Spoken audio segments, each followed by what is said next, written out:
probably most of the people on the webinar, we realize what a critical issue this is.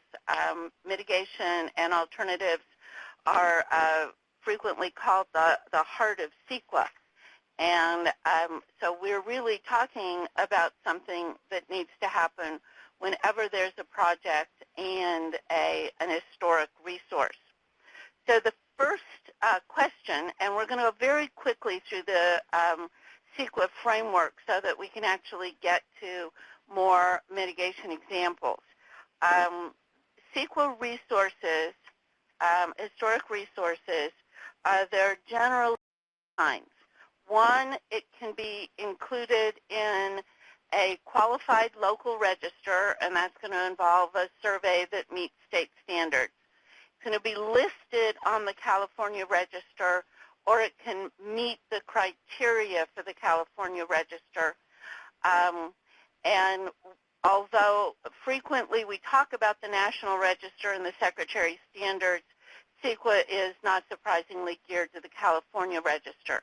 And then the last category is, are those resources where nobody's really thought about them before, but they meet one of the criteria and therefore should be treated as a qualified historic resource. And it's very helpful in these cases to identify what is specifically important about the resource, what makes it eligible, and what are its physical characteristics that, that would be identified as being part of the significance. And then CEQA allows you to do one of three things with an historic resource. And the first is to avoid the impacts of the project. And that can be either the way the project is designed in the first place, or it can be an alternative to the project. And alternatives are required to address the impacts of the project, significant adverse impacts. And so avoidance is generally a larger change to the project, really an alternative that results in no impacts. The second option, or the second thing to do after you've looked at whether it's feasible to avoid, and if it's feasible to avoid, it needs to be avoided, is to look at a way to lessen the impact. And something that was a question for a while was whether if you have something that will do a little bit of mitigation, but doesn't really bring the impacts of the project down to less than significant, do you have to do them? And the answer is yes. If it's possible to reduce the impacts, and meaning feasible, the mitigation has to be adopted, even if it doesn't bring the impacts down to less than significant. And then the last thing that can be done, I would ordinarily, if I hadn't been typing too fast, have said the impacts can be overridden. But since we're a western state, we will override the impacts. And that simply means that the city acknowledges the impacts on the historic resource and says, nonetheless, the benefits of the project are sufficient that the city wishes to go along with them. We have another typo, which is it should be CEQA Mitigation Safe Harbor, which means that in deciding whether a project is going to have significant adverse impacts on historic resources, CEQA says that usually compliance with the Secretary's standards will be enough to avoid significant adverse impacts. I would say that the Secretary's standards apply to both buildings and landscapes.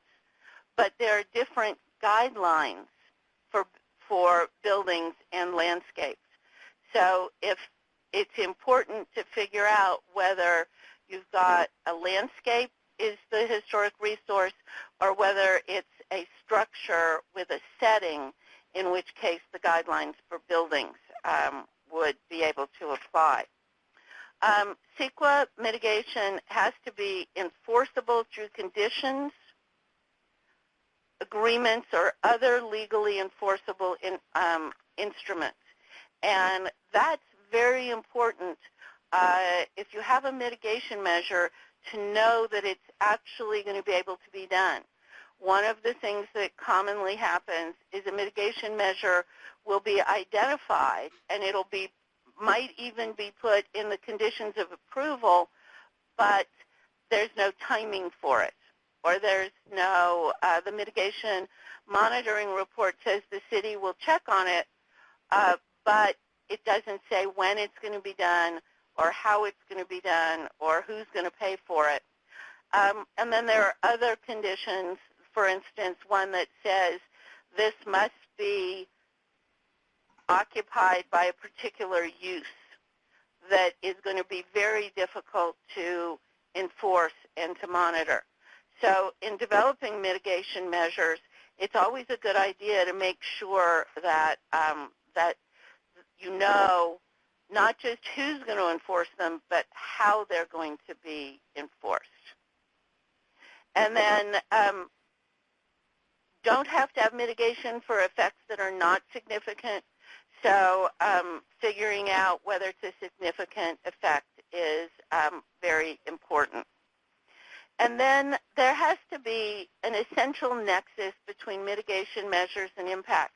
And this is going to be, to some extent, a recurring theme that Diane and I are going to be talking about.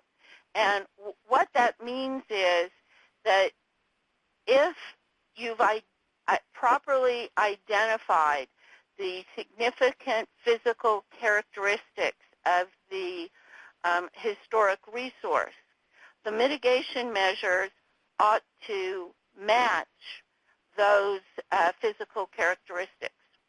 And they should match the impact of the project.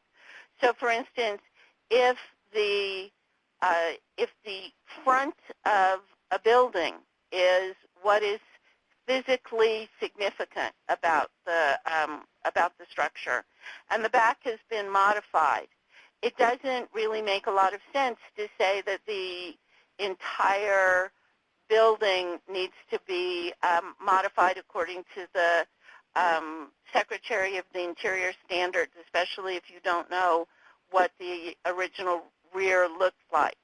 Or if the windows have already are not significant, and yet one of the mitigation measures is windows, there needs to be a conceptual match. I'm working on a project where the landscaping is what is most significant, but the mitigation measure requires that the siding and the windows focuses on those.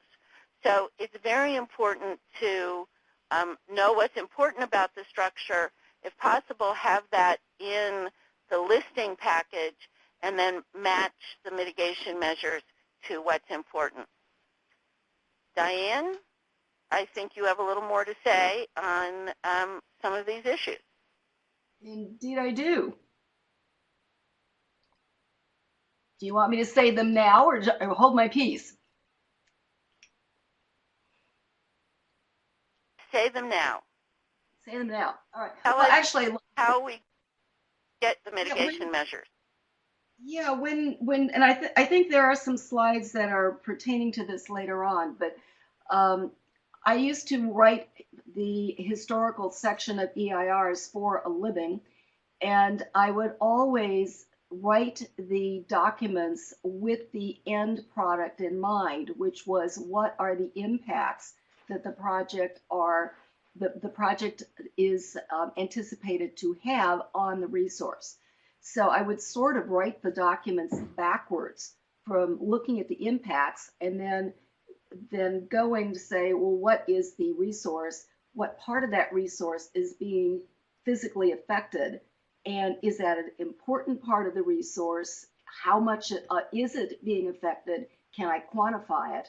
So you could get a very clear nexus between the project, the resource, and the impacts. Quite often I would be handed historical reports that had been written for other purposes, and they were completely silent on these issues. So I would either need to rewrite the report or to provide a substantial addendum so the determinations for CEQA could be clear and could be useful. And Diane, this is John. I think we lost your video. If you're able to enable it, that'd be great. But if not, that's fine too. Sure. I think I'm coming up.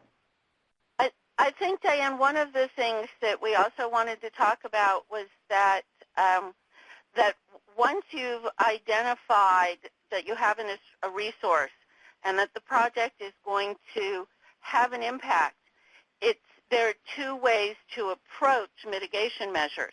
One way is to have kind of pre-existing standards that say we have a policy that we will not, that we will preserve structures, or we will not allow additional density, or we will require Secretary of Standards to apply, or they can all be custom crafted for a particular project. And so I think one of the things we wanted to talk about, and I know you have some experience with this, is how do you pre-establish standards so that you don't have to go through the handcrafting each and every time. Well, we'll be talking about that a little bit later in the presentation. Do you want to continue on, and then I can address that in a few minutes? Sure, sure. So we can have policy level guidelines. We can have policies that mandate historic preservation. We can have a general plan preservation element, and frequently that's extremely helpful because that helps identify what a community views as a significant impact. And so it also can give an extra arrow in your quiver of saying this project doesn't meet our general plan, or this project does meet our general plan. So, so having a general plan preservation element that requires buildings of a certain significance be preserved can sort of set the table properly.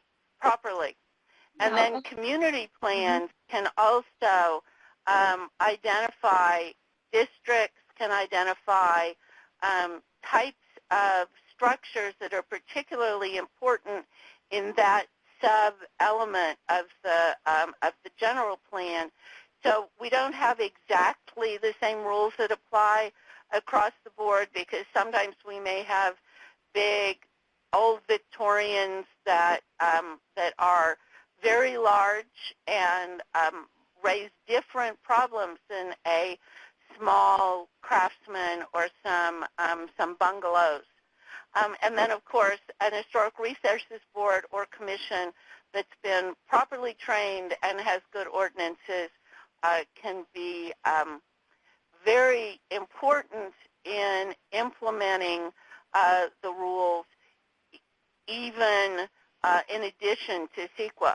And then, of course, having a municipal code with provisions for overlay zone. And then there can also be mitigation programs that are adopted. Can I jump in here for a minute, please? Could you go back to the previous slide? Or I guess I can do that. Deborah was talking about handcrafted mitigation versus policy level mitigation. And I think the reason we've been doing handcrafted mitigation for the last 20 years or 30 years since CEQA was developed was that CEQA came in separately from planning, and preservation came in separately from planning. So normally your community plans are written to last for 30 to 50 years. They're very expensive to update, and they don't get done very often. But what we're finding in San Diego is we redid our community plan, the general community plan in 2000, and then we're now updating the community plans. So we did add a preservation element to the general plan, and now as we're going through the various community plans, we are trying to take historic properties into account because the city is already built out. So anything that would be done in terms of new development will be impacting already built fabric. Some of it which may be historic, some of it which may not be historic. And that's where your historic surveys come in, that if you can make that judgment while you're writing your plan, you can identify where your issues may be in terms of where you're putting your density, where you're allowing new development, what kind of development that's going to be, where your transportation lines are going to go, and how you're going to carry out your preservation program so you can be consistent with CEQA. And if you can figure out the guidance in advance, hopefully it will deflate or deflect controversy as these projects come online to renew older sections of cities. And this really is also a way of treating historic issues as being plan level issues rather than structure by structure. And many cities have really begun to realize how important the settings are and how important that there are a lot of districts. Just very quickly, transfer of development rights is a kind of classic, very much underutilized and very difficult to utilize mitigation measure. But I have worked in a community that identified the need for a transfer of development rights to preserve certain resources that were significant under CEQA, and identified donor sites that were important and should not become intensified, and then never identified receiver sites. So when the donor sites wanted to develop, there was actually nowhere for that density to go. And CEQA adds some special wrinkles for transfer of development rights, but this is something where if there's going to be any sort of clustering or TDR program, it needs to be done, if possible, ahead of time. That's really important to the level because you have much more you have many more options when you're doing it at the plan level than when you're trying to do it at the project level.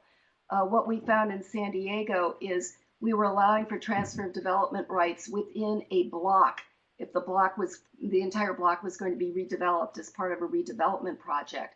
And a lot of the blocks were not suitable for transferring development because we had earthquake faults running through them. So you may want to keep the density off a historic structure, but then you were going to transfer it to another section of the block that was not suitable for any building whatsoever. Whereas on the plan level, you have a whole community that you can search for appropriate places to put your density. So it's much more successful if you can do that and do it ahead of time to create a market than wait to the last minute. And then the rule that mitigation measures cannot be deferred, but it's possible to say that impacts will be avoided, Secretary standards will be applied, and if the Secretary standards are being applied, then you ought to be avoiding impacts. In some cases, there can be a process that's established to make sure that there are not impacts. And as long as the property goes through that particular process at the building permit stage, it's possible to say it's meeting a performance standard. So that's sort of the regulatory framework we're looking at. Those are the things that need to be kept in mind and done in advance. Now we've got a project. What do we do? We need the facts. And this is where I was chatting earlier about writing your reports. It's really important to define what the historic resource is. How big is it? What are the boundaries? What is the period of significance? And what are the contributing and non-contributing features? Because each of those items will give you information on how to avoid impacts. What are the essential physical features of the project? If something isn't essential, that's where you want to put your new development, or where it is less, it's less of an impact if that's where your new project is occurring. So the first thing you're going to do is to use your information to identify alternatives. And the best alternative is avoidance. You can consider other project objectives. Look at your project objectives. What are we trying to do here? Is there a way to reframe your objectives so you can incorporate your historic property? Maybe you weren't considering doing that. As we said, we were doing a lot of work in redevelopment areas where the historic properties could be moved, maybe from one section of the site to another section of the site, and have a better, more successful outcome of reincorporating it in a new project at a slightly different location, but still within the project area. And of course, your alternatives have to be feasible. So that's going to include the technical issues of feasibility versus economic issues. Mitigate is to lessen in force or intensity to make less severe and to avoid harm. This is where Deborah was talking about matching the impact and the mitigation to, meshing your mitigation to your impact and to the significance of the resource. So we talked already about a menu of options adopted through the plan, which is a really good way to go because you already have your roadmap set out for you when you get to the project level. Deborah, do you want to talk about alternatives, feasibility? I do, and I wanted. So what you've done is you know what the rules are. You've identified the project and what's important about it, and started figuring out whether it's possible to preserve important features, either through avoidance or some form of rehabilitation. And after all of that has been laid out, it's very important to look at what's feasible. And feasible means capable of being implemented within a reasonable period of time, legally, economically, politically. And feasibility is looked at not in terms simply of a balance sheet, but it does need to be economically feasible. It can't be possible. It's not feasible to require someone to lose money indefinitely.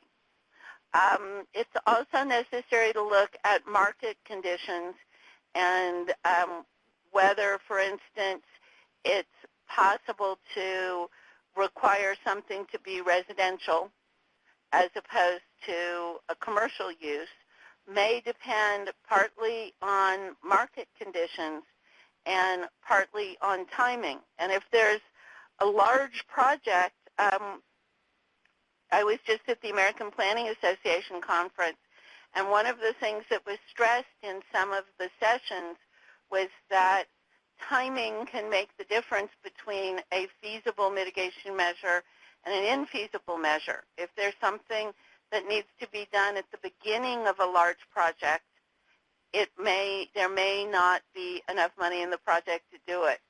On the other hand, if it's something that can be committed to and enforced, but done towards the end of the project, it certainly can make a huge difference in the kind of mitigation that's possible.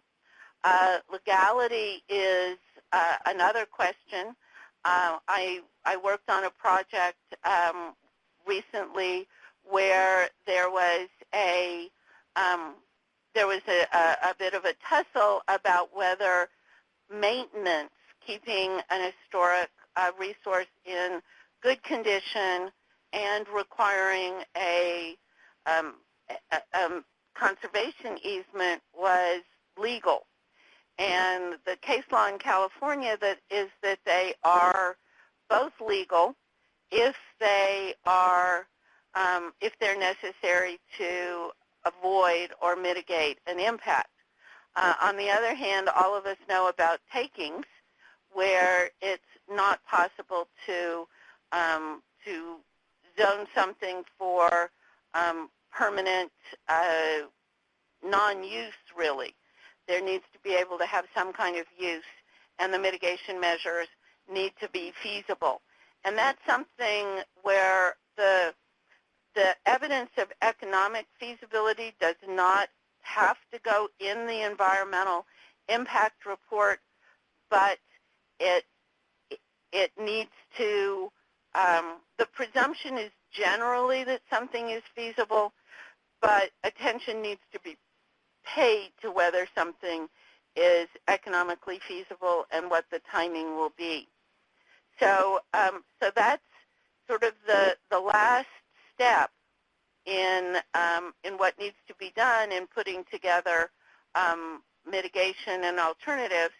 And then in terms of the bottom line is CEQA doesn't say historic buildings must be preserved. It says historic buildings must be preserved to the extent feasible. And if it's not feasible, then a statement of overriding considerations can be required. But so it goes through the process. And CEQA is called a procedural statute for that reason. It's important to emphasize that all feasible alternatives to avoid or reduce impacts must be adopted. Now, once an impact is reduced to less than significant, it doesn't have to be reduced to zero. But it does have to be reduced to less than significant if that's possible. And if it's not possible, then a statement of overriding considerations can be adopted.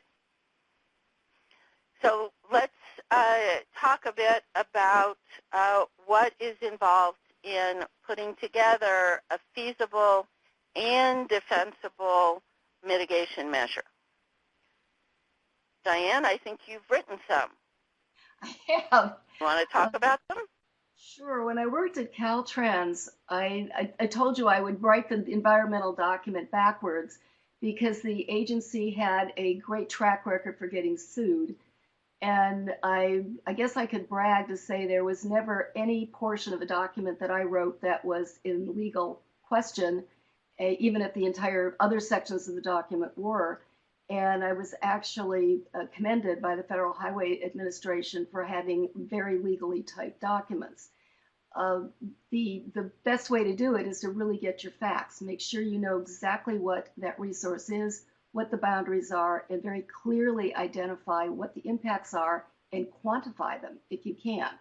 I've included tables and charts and graphs and whatever in environmental impact reports to clearly map out what I perceived as the impacts to the resource based upon its significance, and then matching mitigation to the impacts. Now, this is really the brunt of this entire webinar is what do you do when you can't save the building or you can't save the entire resource? Well, the first thing you really want to do is to rethink your project.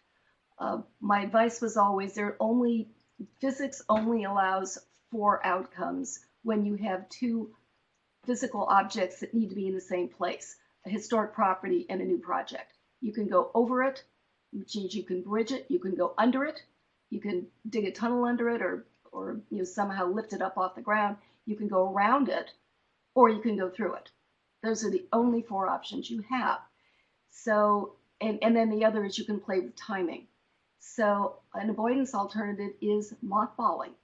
You don't need to preserve a property and bring it up back to what it looked like in 1890 right now. It is enough to just stabilize it. That is one of the Secretary of the Interior standards, and say we will get around to rehabilitating this property or moving it or finding another use for it in the foreseeable future. But in the meantime, we're just going to protect it from future harm, or further harm for right now. That's fine. You want to look Diane, at... Diane, I just wanted to add very quickly that there are guidelines dealing with mothballing. It can be very expensive to mothball, and especially if you have a development project, unlike Caltrans projects, where the developer is going to be in the project for maybe 3 to 5 years, and yet the potential use time horizon is 10 to 20 years. There needs to be attention to how it's going to be paid for, and mothballing is generally considered to be to kind of max out at around 10 years. So I think that mothballing can be a very logical approach, especially if there's a commitment to figure out what to do with it. But if it's just, and this is another Caltrans joke, I guess, kicking the can down the road, then it's probably not a real avoidance alternative. And the cost of it and how it's going to be enforced can be extremely depressing to look at as part of a serious investigation of alternatives. I would not recommend that as a long-term alternative. I mean, we certainly got into a lot of issues with vandalism and water damage and all sorts of other issues when you try to mothball a property, because it's going to require some security patrolling as well as just stabilizing the property. So it's really not a completely wonderful fail-safe mitigation, but it's a viable short-term strategy. For minimizing your impacts, you may relocate buildings. If you want to, the best would be to relocate them somewhere else in the immediate vicinity, maybe on the site. If that's not feasible, look for an off-site location that is going to meet the Secretary of the Interior standards, which is it should be a similar setting, and the building should be oriented in pretty much the same direction as it was on its original site. The third would be to offer the building for sale to a third party that would either move it to another location or you reuse it in some acceptable way. And offering buildings for sale, it's a good idea for the public agency to require some sort of preservation covenant with that. That's one of the issues that has been going on with mitigating sales of post offices across the country, is that post offices are being offered for sale, and they may be relocated, they may not, but the question is, are they being offered for preservation, and how do you enforce that? So offering the building for sale is frequently better than, it's better than demolition, but it's not necessarily, doesn't necessarily involve protection without going that extra step. And then as you're offering it for sale, there are some strategies to make the sale successful. It's normally recommended that you advertise in at least 3 separate locations. one locally, one a little bit more regionally, and then maybe one in a national magazine like the National Trust magazine, websites, etc. So you really want to get the marketing out there. If you can, work with a realtor that specializes in handling historic properties, and try to get a buyer that is serious about keeping the property's historic significance up to snuff. And that's where your protective covenants come in. So you can't just transfer it for $1 and wash your hands of it. That's not the end of the stewardship of the property. It goes with the property in perpetuity through the sale. Minimizing impacts, you can do partial retention. And this seems to be a popular mitigation strategy, particularly in built-out areas. Either retaining and rehabilitating the entire building, adaptively reusing it for another purpose, or keeping a sizable chunk of the building's exterior and incorporating it into new development. And we have some examples of that a little bit further on. Now, if you're going to be doing that, we would suggest that you do use the Secretary of the Interior standards for any rehabilitation activity, and that you are citing your additions to avoid public view impacts. Normally, you want to have your new additions on the back section of the property and away from the main facade. We're recommending offsets of anywhere from 15 to 20 feet, depending upon how large that addition is and what it looks like, what are the materials, how compatible are they with the existing building. Glass seems to be a good friend in fairly large additions because it does help to minimize scale, and it does help to differentiate the old from the new. Anything else here? Finally, mitigation is the last step. So you want to go through your avoidance alternative, your project redesign, and retention on site and adaptive reuse first.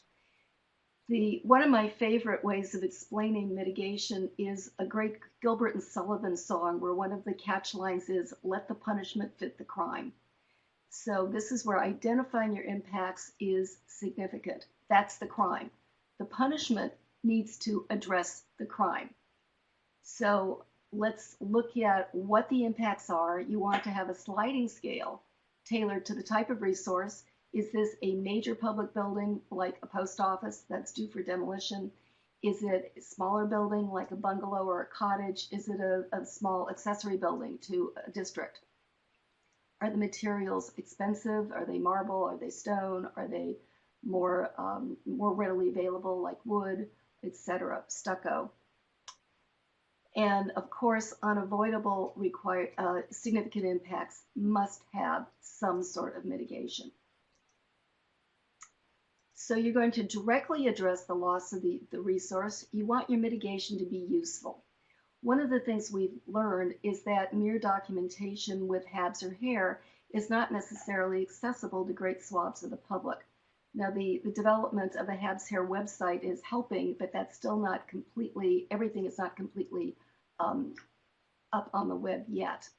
So you want to, if you're doing documentation, you want to put it in some local repositories such as libraries or community centers. Or you want to work with your local school district in order to develop units in local history that might include some of the resources that are being lost. So here's some of our examples. Now, the Ballpark settlement agreement was an absolutely enormous mitigation settlement that SOHO, Save Our Heritage organization, the National Trust, and the California Preservation Foundation worked on with the Padres organization in San Diego. We were developing or redeveloping the entire East Village area of downtown. It was pretty much a scrape and clear redevelopment project where historic resources had been identified, but at this point in the process, there were no feasible mitigation measures that had come along with the plan. And as city staff, one of the gaps in the EIR that I identified was that the the section of the EIR basically said there are massive unavoidable impacts to historic resources with the adoption of this plan, and there's absolutely nothing we can do about it. And here's a list of all the buildings we're going to lose. So that was the chapter of the EIR that dealt with historic resources. My response was, well, I think there are things that can be done. A number of these buildings can be feasibly saved and incorporated into new projects. There are other buildings that can be moved. We can identify receiver sites, since we are positing that everything in this planning area is going to be scraped. So why can't you reserve some sites for buildings that are maybe in inconvenient locations? One of the things I proposed was putting a lid on the I-5 freeway, which was at the edge of the downtown area, and it actually bisected a historic Victorian district. It was our first historic district here in San Diego. And we had a lot of similar building stock in the downtown area that was going to be adversely affected through the adoption of this plan. So my suggestion was, why don't we approach Caltrans about putting a lid on the 5 freeway and moving all of these Victorian properties over onto that lid and rebuilding a section of this historic district that had been lost through freeway construction. I also had a list of lesser measures, some of which we'll be looking at a little bit further on in this presentation. But the flashpoint with this particular case study was the Padres wanted to put their own stadium in the downtown area. At this point, they'd been sharing a stadium with the local football team, the Chargers. The Chargers had a lot of modifications that had been done to make the stadium suitable for football, which the Padres claimed was not favorable to baseball. So they wanted their own stadium. And the site they wanted was right in the middle of the richest area of industrial buildings in San Diego.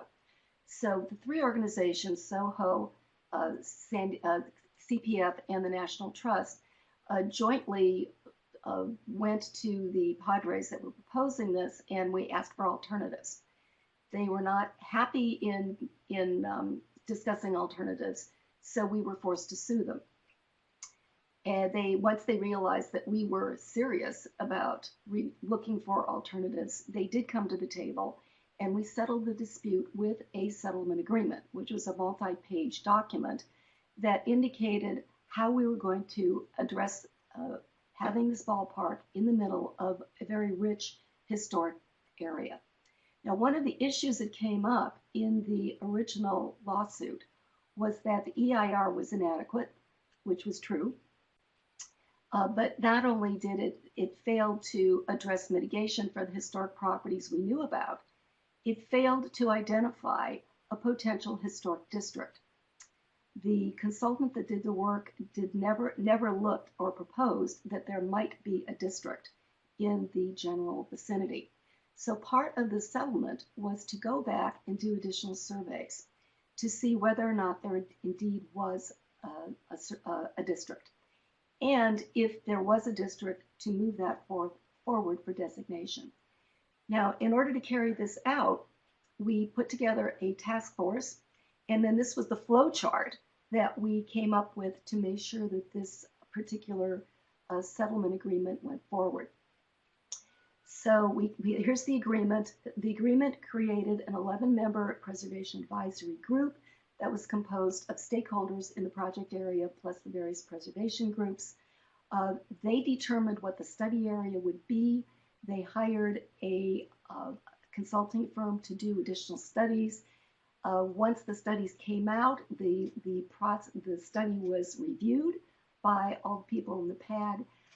They and HRB staff, which I was at the time, agreed that there was indeed a historic district, which the consultant then prepared a district nomination, which went to the Historic Resources Board. Unfortunately, that failed.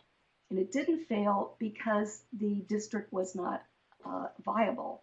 It failed because the settlement agreement, although it enjoined the signatories to the agreement from protesting the formation of a district, it had no effect on other property owners that were members of the district. And a number of those property owners did not want their properties designated. They were not individually significant. They were only significant as as contributors to a district, and they wanted no part of it. And they came down and kicked up a ruckus and basically sunk the district. So that aspect of the mitigation didn't work.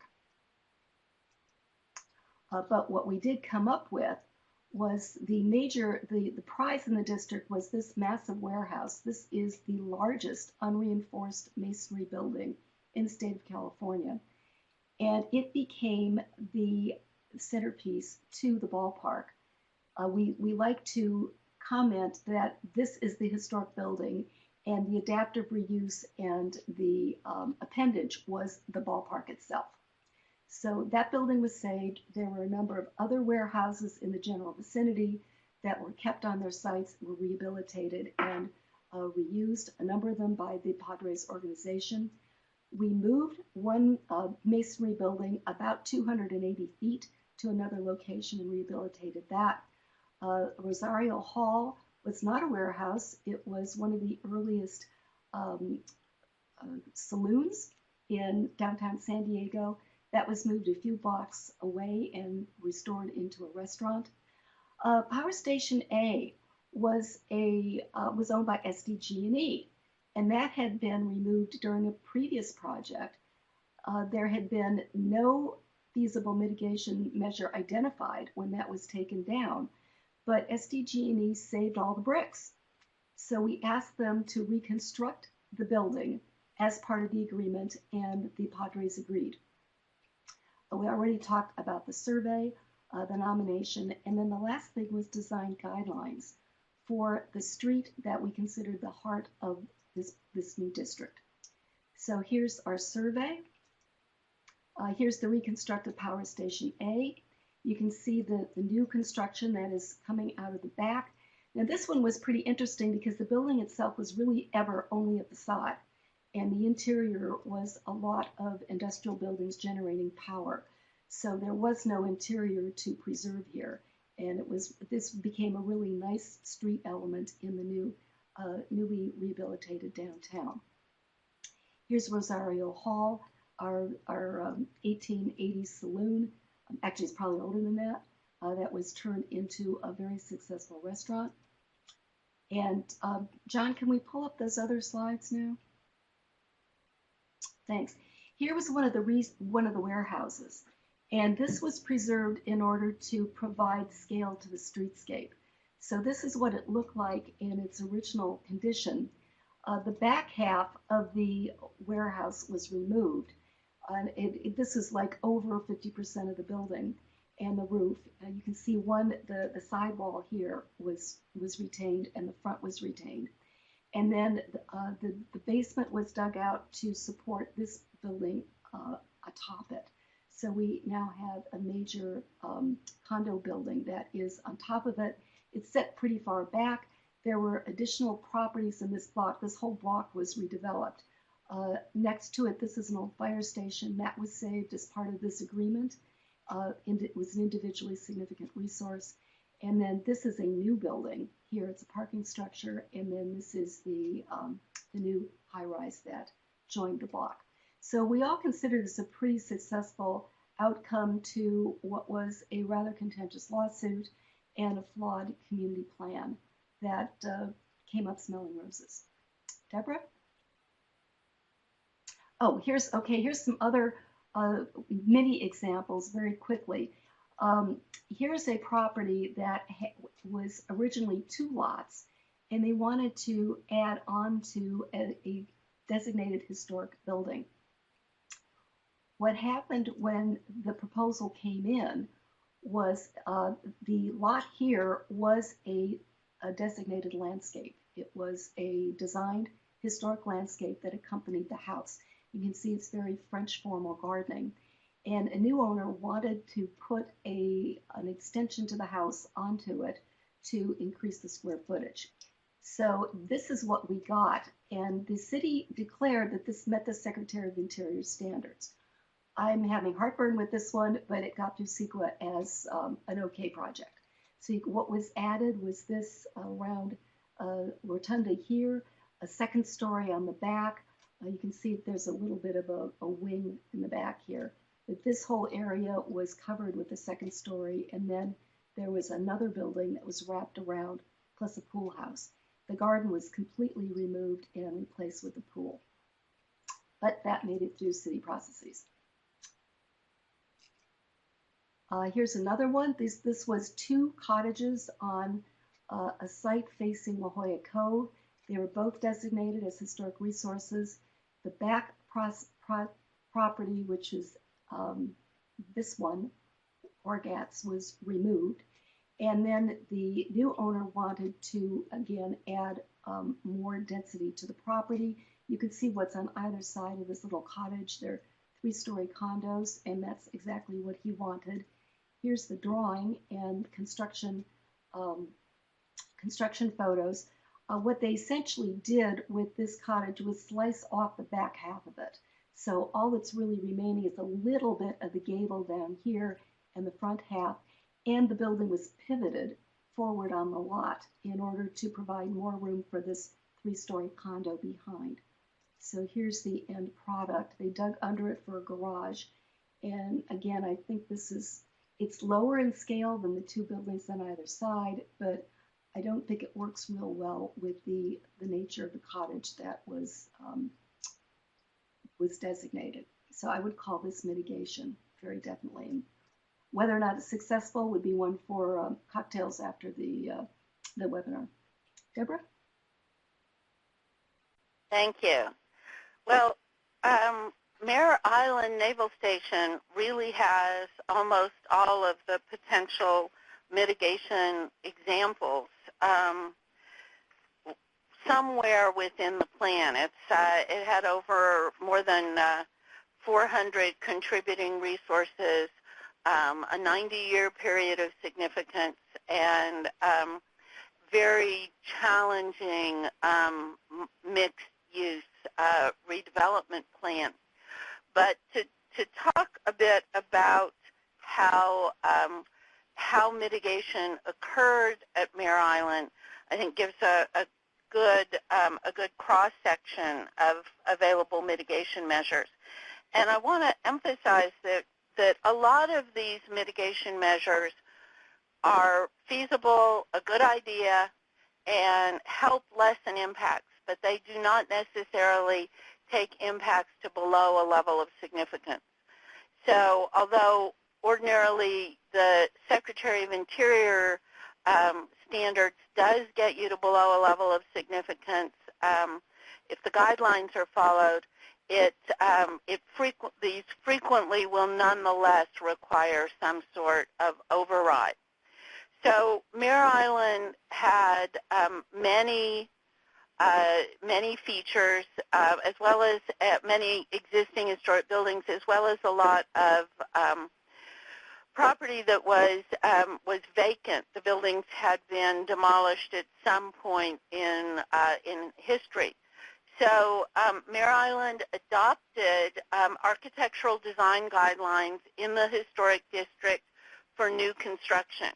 And those met the Secretary's standards requiring that new construction be compatible in terms of design, style, volume, streetscape, scale, all very important. And they did a special set of design guidelines for new construction. And they also prohibited replicating buildings that are there and exactly replicating historic designs. So the first mitigation measure that we should talk about at Mare Island was design guidelines for new construction. Then salvage. I tend not to think of salvage as a very effective mitigation measure. Ordinarily, if you're retaining less than 50% of the building, it isn't going to meet the Secretary's standards. There are questions, as Diane just brought up, of designing essentially a new building around, within an historic building, frequently called facadism. There are some examples, for instance, in there's well-known building in Chicago that has an historic, kind of classical front of the building that goes up about 3 stories, and then above it is a very new, modern building. I'm sure it was designed to be compatible, but what's preserved of the historic building on the exterior is just one 3-story facade. Retaining and reusing architectural features, kind of at the bottom of the list of mitigation measures, but especially if they're important and unusual doors and windows, it can be considered mitigation. Retain and reusing portions or materials for new development. Diane had a very interesting example of taking what was a pile of bricks and reconstructing a building, which is a form of mitigation under the Secretary's standards.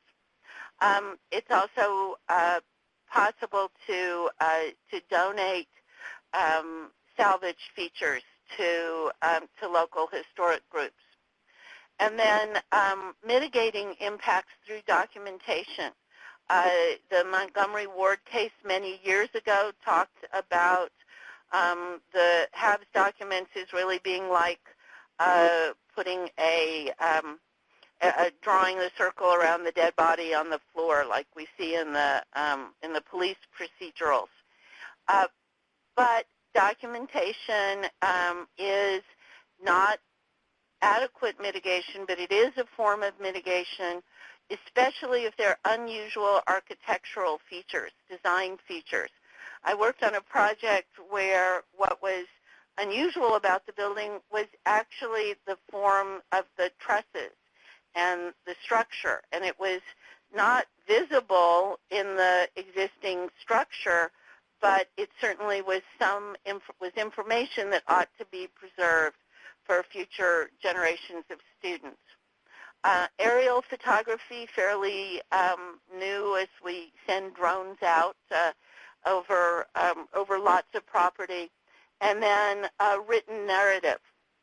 I'm actually, as an old history major, a pretty big fan of oral histories, because I think that part of what makes a lot of historic buildings significant is people's memories of what occurred in the buildings. And so having, especially as buildings hit the 50-year mark, we're at risk of losing those memories that inform what's important about the building. I worked on a building a number of years ago that was not an unusual structure. It was not well recognized in the community, but there was some question of whether it was associated with waves of immigrant groups that came through. And there was nothing about the building itself that connected to those immigrant groups, but the oral history and the ability to do a narrative about how immigrant groups contributed to that particular community, I thought was actually quite an interesting form of mitigation. On-site interpretation. Mare Island have requirements for quite a bit of on-site interpretation, signage, plaques, along walking tours that are kind of built in to, intended to be built into sidewalks and to allow you to identify the way different parts of the historic district work together. So, it is clearly a district which might not be as obvious because the buildings are all different types of buildings and there's a lot of new construction. Artifacts. This is an area of Mare Island. It's actually not a saloon and meeting hall, which is what's showing up at the bottom of mine, but it was part of the system for moving moving large pieces of equipment. It's still there, and if it is possible to work out maintenance, a lot of communities have started looking at these historic artifacts and treating them in some senses sort of like public sculpture and building facilities around them as long as they can be, as long as there's a way to fund the preservation, to make sure that they're safe and that they're not an attractive nuisance. This looks like something that would be a lot of fun to climb on if it isn't designed properly. So landscaping, machinery, equipment, there's some steel mills that are being turned into sort of public art on the East Coast, a very interesting way to preserve not the original use, but at least the visual piece of that. This is a building that is one of the National Historic Landmarks, oldest naval chapel, a beautiful building that is preserved, and this is a building where maintenance is actually required as part of the regulations, the local ordinances and regulations that that can affect the historic district. So there's also a building where there was concern raised about the very fragile stained glass and how that stained glass was going to survive as there was a lot of construction and future use, something the Navy didn't have to worry about. But now, as you have the buildings becoming older and being preserved, it becomes part of the planning and mitigation process. Mare Island also has a fair amount of off-site interpretation. There's a museum on the site. I also like having off-site interpretations, whether it's storyboards or pictures that can be displayed at local museums, libraries, taken to local elementary schools. I notice frequently in airports that's a favorite place to put off-site interpretation that I think may have been required as a mitigation for different projects. Then we've got multimedia interpretation. Our Andrea, was supposed to be our third speaker, has recently done a short film that to reflect the historic importance of a bridge in Los Angeles that was obsolete, needed to be removed, but was an important historic structure. And so that film not only gets the living use of the bridge memorialized, but it also can be played a lot of different places, put on television and on websites. You can have commemoration as a form of mitigation. I've worked on projects where historic figures and buildings are reflected in the names of streets, parks, neighborhoods. There are tombstone signs to remind people of what used to be there. And then finally we have money, not a bad form of mitigation. In Mare Island, as part of a settlement, there was a $250,000 essentially revolving fund that was intended to be available to help fund through small grants or through loans the rehabilitation of buildings that were otherwise going to be running into trouble, that were privately owned. And so that was one of the mitigation measures that was adopted. And it's possible to have revolving funds, grant funds, memorial funds, and sometimes it's also possible to require that money be used to acquire other funds off other sites that are endangered. That's very popular with natural resources mitigation. It can also be popular, can be used for historic mitigation. So we've got, so we have we wanted to talk a bit about what kind of mitigation measures might be available to for a hypothetical situation. We've been through what kind of mitigation measures would be are available. So let's talk a bit with a local. We have a hypothetical where we've got a local school district in a medium-sized community is considering demolition and replacement of an historic elementary school campus built in 1922.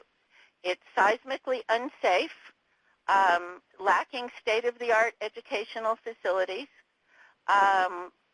They do a full EIR and conclude that none of the preservation alternatives are feasible, and I assume that seismic retrofitting funds from the state of California are not available. So what do we do? John, do you want to take us through the mitigation measures? Diane, would you like to raise some possibilities as well? Sure. And just for information, this is a hypothetical that Ken Bernstein has supplied to some of our earlier CEQA workshops, and it allows you to really think deeply about mitigation measures in this case. And Diane, did you want to read them, or do you want me to read them?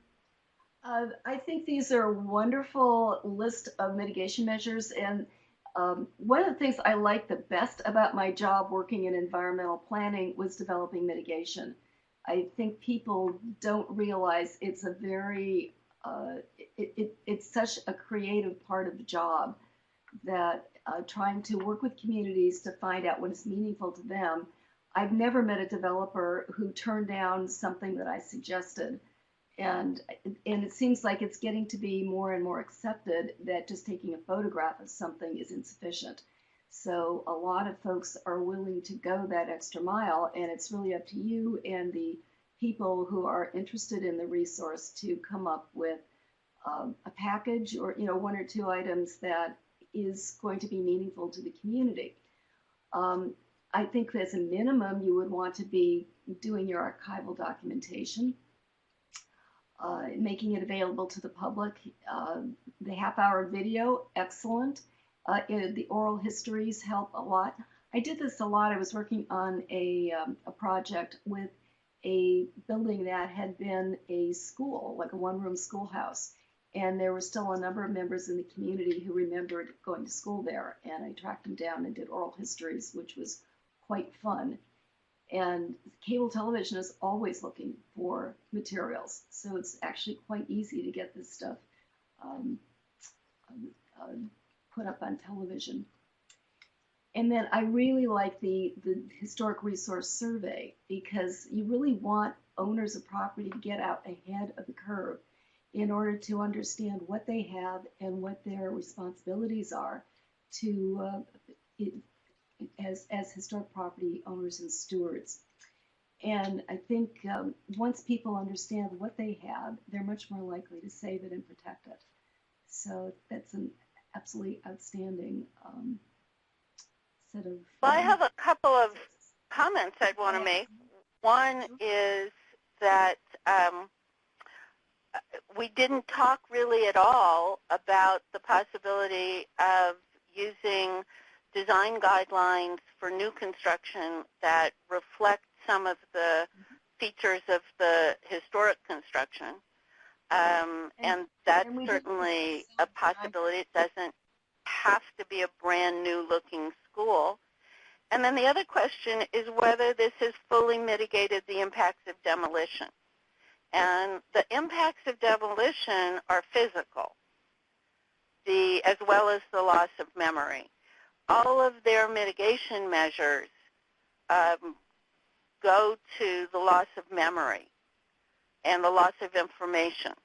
They don't go to the physical loss of that particular visual resource. So would you, in your EIR writing, have agreed that this fully mitigated the impacts of demolition? It would depend upon whether or not the building was significant architecturally. And it looked like it had some fairly nice elements to it. It would really depend upon how that fit in with the context of the school district and the other buildings that the district owned and the site and the neighborhood. I mean, if you look at the number of ways that something can be physically important, it's context with not only the people that went there and its use, but its physical presence in an established context and part of the being part of the facilities of the school district. So I think I would need more information before I could address that.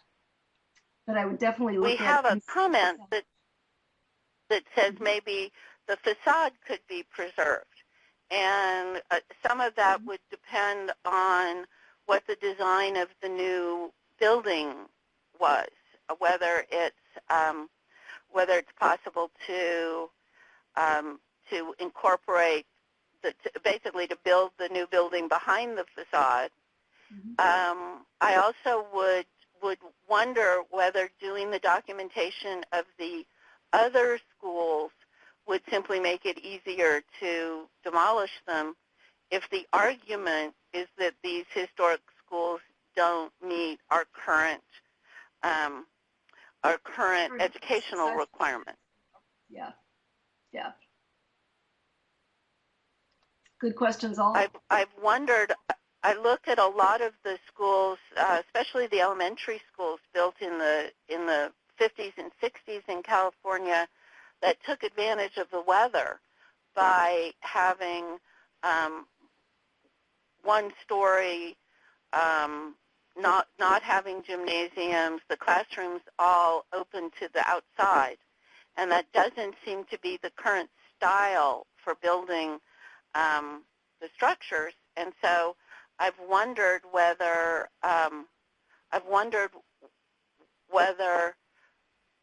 there would be willingness on the part of school districts to preserve them, or whether the technical requirements of state-of-the-art facilities have moved so fast that it's very hard to think about reusing structures for the new computer internet educational system. Okay. Are there any other suggestions for preservation? It looks like we have a vote here on mitigation measures. John, do you have the envelope? I do, and it looks like most people agreed with the district's proposed mitigation measures. Actually, it may be moving in the other direction. Now there's it's almost half and half now. And a few of the other suggestion was to, for one of those people who answered no, was to make a preservation fund for protecting other school buildings, which is what they did partially in Mare Island's case. And so while we move into the Q&A portion, which we have about 8 minutes for here, feel free to continue to respond to the poll here. But looks like we have a comment from Vallejo regarding Mare Island. the gantry structures are currently being painted and restored with the lower ladders removed for safety. So that addresses your comment about attractive nuisance, Deborah. And Excellent. if and if anybody who's dialed into the phone would like to ask your question in person, it looks like there are two other people. All you would do is press *6 on your phone to unmute yourself and ask the question. Otherwise, you could type in your question in the chat box. Yeah, I see And some. this goes to, I'm interested in the comment that says sell the property to a preservation-minded developer and use the proceeds to buy a new, more suitable school site. That raises all sorts of, excellent idea, it raises all sorts of interesting issues that would need to be addressed. It goes to the fact that certain buildings lose their utility. The certain kinds of things like education, a lot of industrial uses, you wind up needing a different kind of building over time. That doesn't mean that the building that's there can't be used for another use. But one of the questions about a lot of school buildings, especially elementary school buildings, is that they're placed in residential neighborhoods. And so it's very difficult to take them to an entirely different commercial use because of planning issues. But the idea, and when you have a built-out community, there may not be another more suitable site. But it's always important to remember that a building which can't be used for its original use can frequently be adaptively reused if it's at an appropriate location. And this also, I think we've stressed a lot that there are a lot of creative mitigation measures that can protect some of the important features of a building, but there's always that desire to find a mitigation measure that fixes it all, that avoids significant impacts. And I think that it's possible to agree with the district's mitigation measures, say, great, sensitive ideas, but it still doesn't solve the loss. And that's something that we need to say frequently. It's not possible to solve the loss, but it needs to. There are other reasons it needs to happen. I was going to say regarding some buildings who have become functionally obsolete. One of the issues that we're seeing in the post-war period is strip malls and even shopping centers. That retailing has shifted quite a lot, and a lot of these buildings are very single purpose. One of the best adaptive reuse projects I've seen is in Encinitas, where they've taken an old strip mall and turned it into their city hall. So I think school districts or school buildings that are often in neighborhoods can be turned into community centers, particularly if they have recreational facilities that are still used by the community. Maybe be part of your park and rec department rather than the school district, and see if you can do a transfer of property between public agencies that would enable that building to remain and the surrounding area to remain in the community, but a new school be done somewhere else. The other thing I was going to say is about money for mitigation.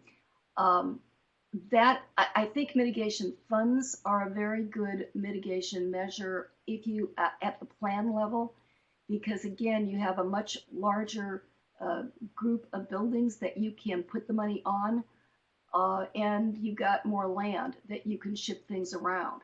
So I would really, when you're updating your community plans, I would start looking at land almost like playing chess, in that when you're looking at your zoning, you're looking at your density, you're looking at your transportation, start looking at what sites do we want to preserve, which buildings do we want to preserve, where can we put them, and how are we going to get the money to do that.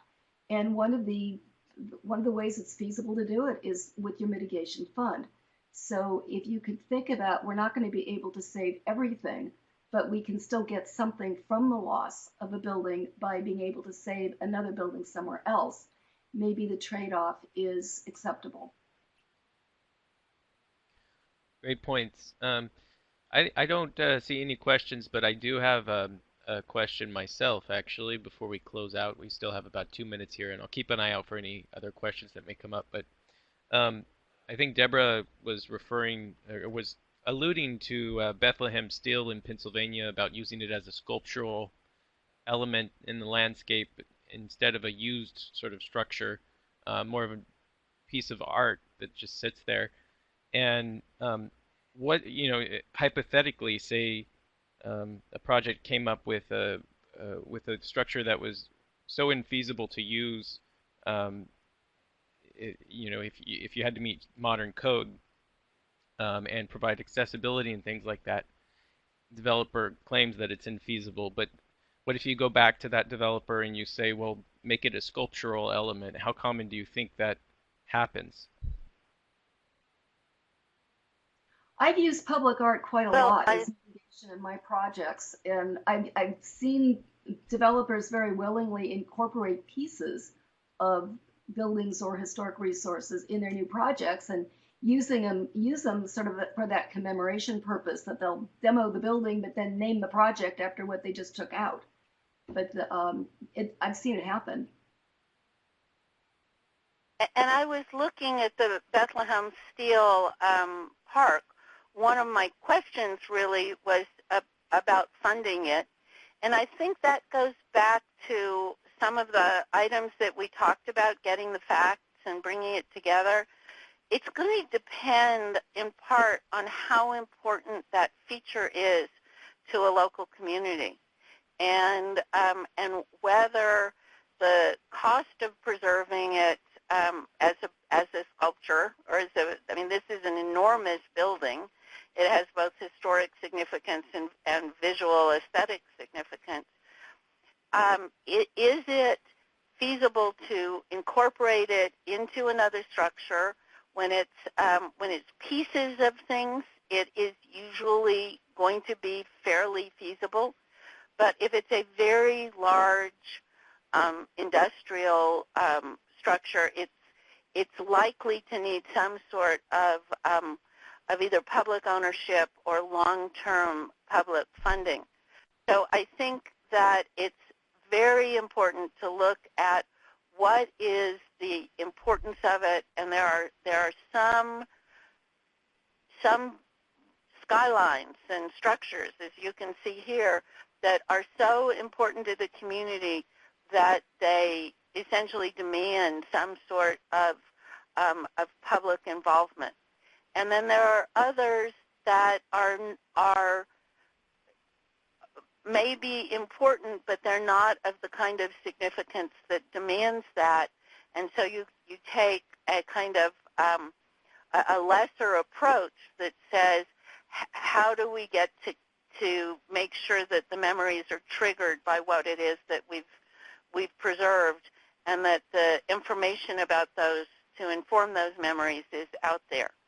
But I was very impressed by the Bethlehem Steel Park, and it made me think of for instance, the gantries at Mare Island, which have, even if they're not currently functional, have a visual importance. Okay, thanks.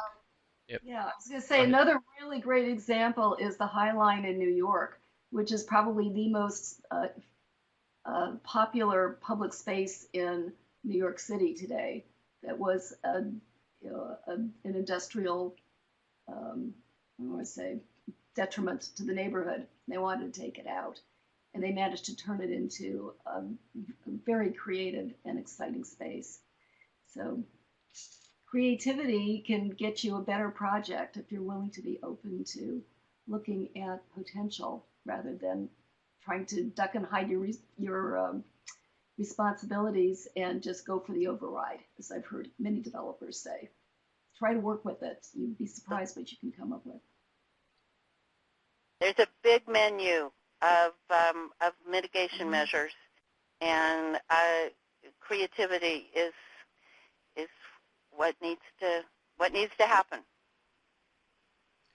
Okay, well, thank you to both of our speakers. I wanted to close out, but before I shut the sound off, I wanted to make a special announcement. Since Andrea was unable to make today, she's agreed to present some more creative mitigation examples at a later date, and we're going to offer those for free to everybody that's in attendance today. So you'll be seeing an email later today with details on how to join that webinar. We'll give you a specific date soon.